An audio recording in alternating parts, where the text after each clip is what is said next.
News 4's Alexis Zoto's got to ride along with crews to see where the weak spots are and where those crews will be watching carefully to ensure the levees aren't breached. She joins us live from the riverfront. Alexis. Well, Courtney, this is one of these flood walls along the riverfront here. Crews actually just put this up this weekend, panel by panel. Right now, the river is already about a foot up. It's expected to get about 8 feet higher, and that's why for the next couple of days, these crews are going to be checking all of these walls and the levees, looking for any leaks and keeping everyone safe.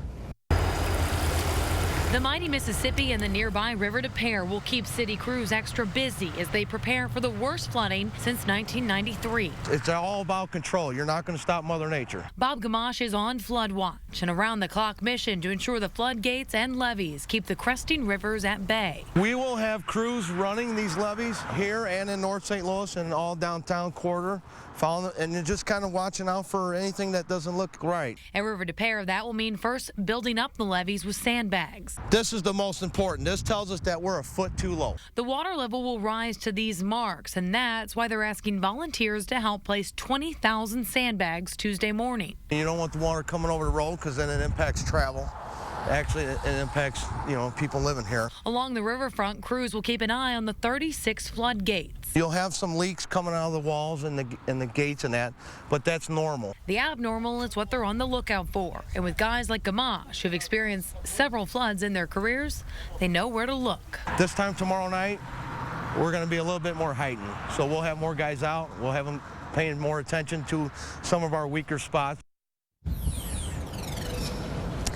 Now, because these crews are going to have a lot to monitor over the next several days, that's exactly why they are desperate for volunteers to help with the sandbagging efforts that start tomorrow morning. They're asking anyone who has a couple of hours to spare to come on down to River des Peres Park around 7 a.m. or anytime along those morning hours.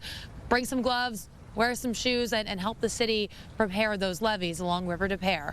Live on the riverfront, Alexis Zotos, News 4. Courtney, that's right. St. Charles County residents are bracing for the worst, which is what Governor Nixon says is yet to come as they await the cresting of the rivers over the next 2 days. We want to get you to some of this video that just shows you some of the extensive flooding that's taking place across the St. Charles County area and across the state. That is why the governor has deployed the National Guard. The Guard will help control traffic on all of those closed off roads that they expect to just get worse as the water continues to rise. And the Guard will also help protecting evacuated areas like West Alton, as you just heard Rob talk about. Take a listen to what the governor had to say.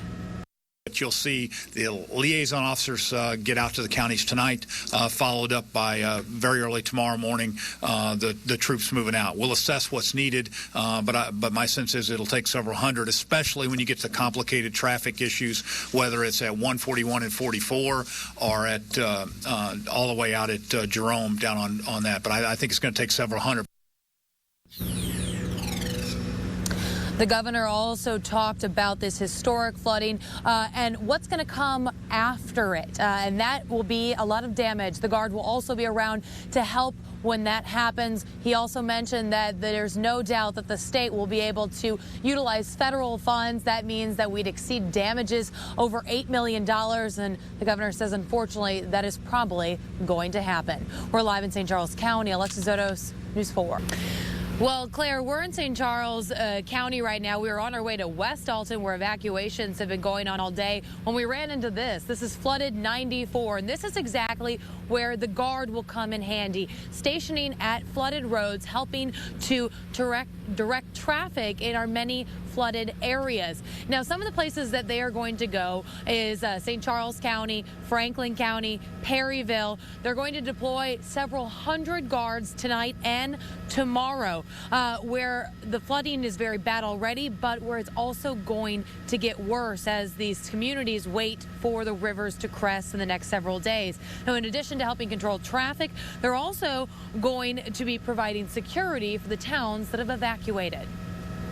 On the security side, you're gonna look at places like Perryville, where we were today, and that where you're going to have to move people out and protect it. I think also up in West Alton, where we've had an order to move people out. Those local police officers that know that community need to be working individual cases, so we'll be probably helping provide security there. Now, one of the things that I'm going to tell you we've been surprised about is how many people we've seen driving through these flooded roads. Like, let me just step out of the way. When you're pulling up to this, you can't even see how deep that is, how far it goes, but people are still driving through it. And that is exactly what the governor is so concerned about. He says that there have been 12 deaths, 12 that he called preventable deaths of people that drove through water and were swept away by the floods. The National Guard is going to be helping keep people off these roads, but they can't be everywhere at once. So there is no sense in not repeating the sentiment that it is, turn around, don't drown, take another route. We're live in St. Charles County. Alexis Zotos, News 4.